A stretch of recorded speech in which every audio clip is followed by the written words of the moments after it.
Aishwaryambika real estate వారి నూతన venture Vijayawada Amaravati రాజధాని కంచికచర్ల ఔటర్ రింగ్ రోడ్ సమీపంలో CRDA layout plots DTCP plots చదరపు గజం 3,900 రూపాయల నుండి 7,900 రూపాయల వరకు. తాడేపల్లి వారధి నుండి 3 కిలోమీటర్లు. చదరపు గజం 14,500 రూపాయలు. ఇళ్ల ప్రక్కన ఇళ్ల స్థలాలు. తెలంగాణ ప్రజలు ముక్త కంఠంతో బీఆర్ఎస్ పార్టీ ప్రతిపక్షానికి కూడా పనికిరాదు, అసెంబ్లీలో ప్రతిపక్ష హోదా స్థానం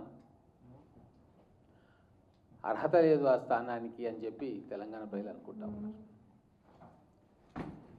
చాలా సీరియస్ విషయం ఇది.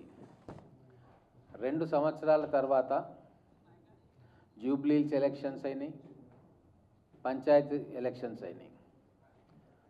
ఈ 2 ఎలక్షన్స్లో కాంగ్రెస్ పార్టీ మంచి పర్ఫార్మెన్స్ చూపించింది. ఒకవైపు ఏమో సొంత ఇంట్లో కుంపటి మొదలైంది, కవిత బయటికి వచ్చి ఆరోపణలు చేస్తూ ఉంది. ఇటువంటి సమయంలో మనం ఇంకా నిద్ర నటిస్తే మొదటికే ప్రమాదం వస్తుంది అని చెప్పి ఆదర మీద వచ్చి ప్రెస్ మీట్ పెట్టారు కేసీఆర్ గారు. సరే, ప్రెస్ మీట్ పెట్టి ఏదో జనరల్ విషయాలు మాట్లాడితే బాగుండేది. ఏ విషయంలో కేసీఆర్ గారు ద్రోహం చేసిండ్రని చెప్పి అనుకుంటున్నారో, ఏ నీళ్ల విషయంలో పట్టిపట్టినట్టుండి అవినీతికి గేట్లు లేపిండ్రు అని చెప్పి ప్రజలు అనుకుంటున్నారో, అదే విషయం మీద మళ్ళా తెలంగాణ సెంటిమెంటు తన వైపుకు తీసుకుందాం, మళ్ళీ ఏమో చేద్దామన్న ఉద్దేశంతో కృష్ణా నీళ్ళ మీద, పాలమూరు రంగారెడ్డి ఇరిగేషన్ ప్రాజెక్టు మీద పూర్తి అబద్ధాలు చెప్పడం జరిగింది. అంతేకాకుండా ఇక మేము బయలుదేరుతా, ఒక్కొక్కటి తోలు తీస్తా, చర్చ పెడతాం, అసెంబ్లీలో కూడా మా తడాక చూపిస్తా అని చెప్పి అనడం జరిగింది. ఇమ్మీడియట్గా ప్రజాస్వామ్య వాదుల కలయిక కాంగ్రెస్ పార్టీ ప్రజాస్వామ్యానికి ఫస్ట్ ప్రిఫరెన్స్ ఇస్తుంది. కాబట్టి నిజంగానే కేసీఆర్ వచ్చిండు, అసెంబ్లీ పెట్టమంటుండు, వస్తాడేమో అన్న ఆశతోటి మేము కూడా ఆధారబాధరగా అసెంబ్లీ సెషన్ను ఇవ్వడం జరిగింది. ఖచ్చితంగా తెలంగాణ ప్రజలందరూ కూడా భావించిండ్రు, కేసీఆర్ ఇక లేచిండు, అసెంబ్లీకి వస్తాడు, తడాక చూపిస్తాడు, తన ప్రతాపం ఏందో చూపిస్తాడు, ఒక నిజమైన ప్రతిపక్ష నాయకునిగా ఆయన పాత్రను మనం చూడబోతున్నాము అని చెప్పి తెలంగాణ ప్రజలు అనుకున్నారు. కానీ తీరా చూస్తే ఏమైంది, వచ్చి ఒక్కరోజు కూర్చొని 10 నిమిషాలు 20 నిమిషాలు కూర్చొని మళ్ళీ వెళ్ళిపోయి ఇప్పటిదాకా పత్తలేడు. అంటే తెలంగాణ ప్రజలను అవమానిస్తున్నాడు, మళ్ళీ అవమానిస్తున్నాడు కేసీఆర్. మరి ఎందుకు తెలంగాణ ప్రజల మీద అంత చిన్న చూపు కేసీఆర్ కోసం? అది వారే సమాధానం చెప్పాలి. సరే, ఇక ఆయనతోటి అయ్యేది కాదు అని తేలిపోయింది, ఆయన రాడు అని కూడా తేలిపోయింది. వచ్చినా ప్రజలు లెక్క చేయరు. నాన్న పులి వచ్చే కథ తెలంగాణలో అందరికీ తెలుసు. అటువంటి పరిస్థితి అవుతుంది. కానీ ఒక ముఖ్యమైన విషయం ఏంటంటే, తెలంగాణ సమాజం ముందు 2 ప్రధానమైన అంశాలు ఉన్నాయి. గ్రామీణ ప్రాంతాలకు సంబంధించి ప్రాజెక్టుల నిర్మాణము, నీటి వినియోగము, కరప్షన్, అవినీతి. ఈ మూడింటికి సంబంధించి కృష్ణా జలాల మీద, ప్రాజెక్టుల మీద చర్చ పెడతా ఉంటే, అసలు మూలన ఉన్నా కూడా హాస్పిటల్లో ఉన్న స్ట్రెచర్ మీద వచ్చి అసెంబ్లీలో పాల్గొనాలి. ప్రజల పట్ల బాధ్యత ఉంటే, ప్రతిపక్షంగా మేము మా బాధ్యత నిర్వహించాలని ఏ కోశాన ఉంటే ఆ పని చేస్తారు. అక్కడ వాళ్ళు ఫెయిల్ అయిపోయినరు.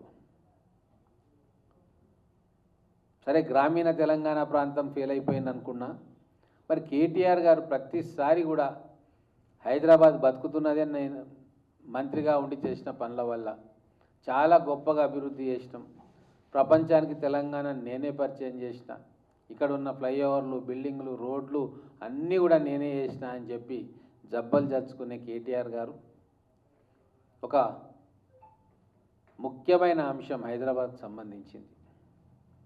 హైదరాబాద్లో ఉన్న పొల్యూషన్కు, అలాగే హైదరాబాద్ భవిష్యత్తుకు సంబంధించి, ఎంప్లాయ్మెంట్కు సంబంధించి, ఇండస్ట్రీస్కు సంబంధించి 1.5 లక్షల జనాభాను ప్రభావితం చేసే అంశాల పట్ల చర్చ పెట్టడానికి మేము సిద్ధమై అసెంబ్లీలో చర్చ పెడితే కనీసం కేటీఆర్ గారన్నా వచ్చి మాట్లాడేది ఉండే. రిక్వెస్ట్ చేసుకున్నాం, మీడియా పరంగా ముఖ్యమంత్రి గారు చేసిండ్రు, ఎల్ఏ మినిస్టర్ శ్రీధర్ బాబు గారు చేసిండ్రు, డిప్యూటీ సీఎం గారు చేసిండ్రు, మేము ఎమ్మెల్యేలుగా కూడా అసెంబ్లీలో పాల్గొనండి అని చెప్పి మళ్ళీ రిక్వెస్ట్ చేసినాం. ఒక విచిత్రమైన విషయం ఏంటంటే అసెంబ్లీ స్టార్ట్ కాకంటే ముందు ఒక రోజు ముందు అనుకుంటా డెప్యూటీ ఫ్లోర్ లీడర్స్గా 3 అపాయింట్ చేసిండ్రు. హరీష్ రావు గారు, సబితా ఇందారెడ్డి గారు, తలసాని శ్రీనివాస్ యాదవ్ గారు. అనుకున్నాం ఇక మొత్తం తయారు చేసింది కదా, ఫౌజ్ని, ఆర్మీని తయారు చేసుకుని ఇక కేసీఆర్ రాడిగా అయిపోయింది, వచ్చి వెళ్ళిపోయింది 20 నిమిషాలు. ఇక వీళ్ళని పెట్టిండు కాబట్టి వీళ్ళ ద్వారా సభ నడుస్తుందేమో, కనీసం చర్చలు జరుగుతాయి అసెంబ్లీలో గతంలో లాగా అనుకున్నాం. మొదటి రోజే ఏదో ఒక వివాదం మీద హరీష్ రావు గారు బయటకు వచ్చి వాకౌట్ చేసిండ్రు.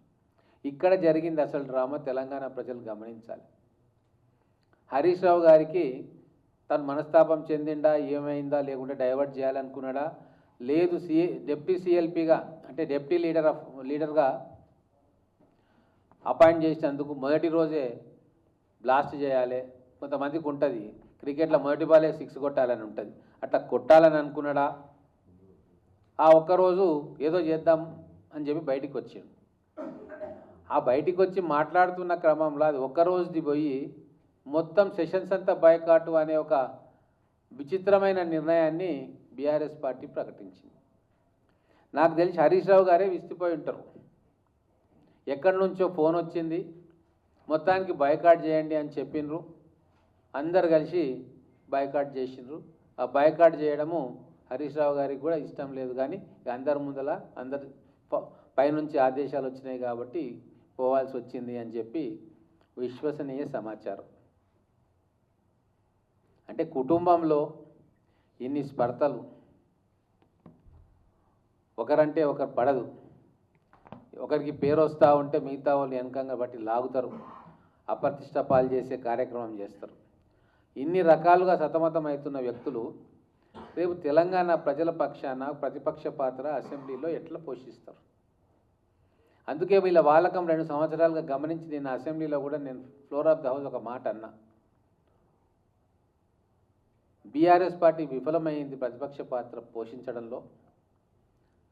సంఖ్య తక్కువ ఉన్నా అటు ఎంఐఎం సభ్యులు కావచ్చు, బీజేపీ సభ్యులు కావచ్చు, ఒక్కడే ఉన్న సిపిఐ సభ్యులు కావచ్చు, వీళ్ళు సభలో కూర్చొని ప్రజల పక్షాన ప్రతి ఒక్క బిల్లు మీద చర్చలు జరుపుతూ ఉన్నారు. ప్రతిపక్ష స్థానానికి భవిష్యత్తులో ఈ పార్టీలే వస్తాయి అని చెప్పి కూడా చెప్పడం జరిగింది. ప్రజలకు వీళ్ళను ప్రతిపక్ష స్థానంలో కూడా కూర్చోబెట్టకుండా శిక్ష విధించాలి అని చెప్పి కూడా ఫ్లోర్ ఆఫ్ ద హౌస్లో మాట్లాడడం జరిగింది. వాళ్ళే ఛాలెంజ్ చేస్తారు. కేసీఆర్ గారు 2 సంవత్సరాల తర్వాత బయటికి వచ్చి తేల్చుకుందామంటారు, లెక్కలు చూద్దామంటారు, నీళ్ళ దోపిడీ జరిగింది, దాంట్లో గవర్నమెంట్ పాత్ర ఉంది, రేవంత్ రెడ్డి గారు ఏం పనిచేస్తలేరు అని అంటారు. తీరా మొత్తం కూడా సభలో రుజువులతో సహా పెట్టడానికి అధికార పక్షం నిర్ణయించుకుంటే సభలో మాట్లాడకుండా పోయి భవనంలో పవర్ పాయింట్ ప్రజెంటేషన్ చేస్తూ అంటారు. ఇదెక్కడి అన్యాయం, ఇదెక్కడి విపరీతమైన ఆలోచన పద్ధతి మాకైతే అర్థం కావట్లే. ఏదైతే ఏందో ఒకటైతే చాలా స్పష్టంగా క్లియర్ అయిపోయింది. పాలమూరు రంగారెడ్డి లిఫ్ట్ ఇరిగేషన్ స్కీమ్లో ప్రజా ఉద్యమాలు చేసినాం. ఆ రోజు మొట్టమొదటిసారిగా ఆ స్కీమ్ను బయటికి తీసింది నేను టీఆర్ఎస్ జిల్లా అధ్యక్షుడిగా ఉన్నప్పుడు. ఉద్యమకారులను కావచ్చు, మేధావులను, విద్యావంతులను, రిటైర్డ్ ఇంజనీర్లను వాళ్ళందరినీ కూడా ఆ రోజు మేము సమన్వయపరిచి ఒక పెద్ద ఉద్యమాన్ని ఆ రోజు నిర్మాణం చేసినాం. కేసీఆర్ గారి దగ్గరికి ఇవన్నీ తీసుకుపోయినాం మేము. శ్యాంప్రసాద్ రెడ్డి గారు, రామకృష్ణారెడ్డి గారు, పెంటారెడ్డి గారు, పుల్లారెడ్డి గారు, ఇంకా చాలామంది ఇంజనీర్స్ వాళ్ళతో నిత్యం టచ్లో ఉంటూ ఆ డాటా అంతా కూడా కేసీఆర్ గారు ముందల పెట్టిన తర్వాత తనకు ఇట్లా ఒక లిఫ్ట్ ఇరిగేషన్ స్కీమ్ మనం చేయొచ్చు అన్నది ఒకటి అర్థమై ఏ మీటింగ్లలో పోయినా ఆ రోజు నుంచి నేను జిల్లా అధ్యక్షునిగా ఉన్నా కాబట్టి చెప్తా ఉన్నా. నేను పక్కనే ఉంటా కదా జిల్లా అధ్యక్షుడు అంటే ప్రతి మీటింగ్లో కేసీఆర్ పక్కన జూరాల కాలు పెట్టి నీళ్ళు మలుపుతా, జూరాల కాలు పెట్టి నీళ్ళు మలుపుతా అని చెప్పి చెవులలో రక్తాలు కారేటట్టుగా స్పీచ్లు ఇచ్చిండు. మేము పక్కనే ఉన్నాం. అది 2009 ముచ్చట. దాని తర్వాత విభేదించినాం కేసీఆర్ గారితో, తర్వాత బయటకు వచ్చేసినాం. మళ్ళీ నేను ఎమ్మెల్యే అయిన తర్వాత క్షేత్రస్థాయిలో ఉన్నప్పుడు అప్పటికే ప్రజా సంఘాలు ఈ ప్రాజెక్టు మీద చాలా వర్క్ చేసినాయి. మా జిల్లాకు సంబంధించి పాలమూరు అధ్యయన వేదిక అని ఒక వేదిక, రాఘవాచారి గారు, తర్వాత హరగోపాల్ గారు రెగ్యులర్గా రావడం, మిగతా పార్టీలు కూడా దీన్ని ఎత్తుకోవడం జరిగింది. ఇవన్నీ ప్రజలకు తెలియాలి ఏం జరిగింది, ఎట్లా జరిగింది అని. దాని తర్వాత నేను ఎమ్మెల్యే అయిన తర్వాత నాకు మిగతా పార్టీలలో ఉన్న నాయకులతో ఉన్న సత్సంబంధాలతోటి అప్పుడు కాంగ్రెస్ మంత్రిగా ఉన్న డికే అరుణ గారు కలిసి దీని మీద మాట్లాడడం జరిగింది. అలాగే ఇప్పుడు స్పీకర్గా ఉన్న పెద్దలు ప్రసాద్ కుమార్ గారు అప్పుడు రంగారెడ్డి జిల్లా మంత్రి ఉండే, వారితోటి ఉత్తమ్ కుమార్ రెడ్డి గారు మా మహబూబ్ నగర్ ఇన్ఛార్జ్ మంత్రి ఉండే. సో వారి దగ్గర కూడా ప్రస్తావన చేసి అందరూ కూర్చొని మాట్లాడితే ఒక సొల్యూషన్ వస్తుంది, ప్రభుత్వాన్ని ఒప్పియొచ్చు అంటే పెద్ద మనసు చేసుకొని ఉత్తమ్ కుమార్ రెడ్డి గారు, డికే అరుణ గారు, ప్రసాద్ కుమార్ గారు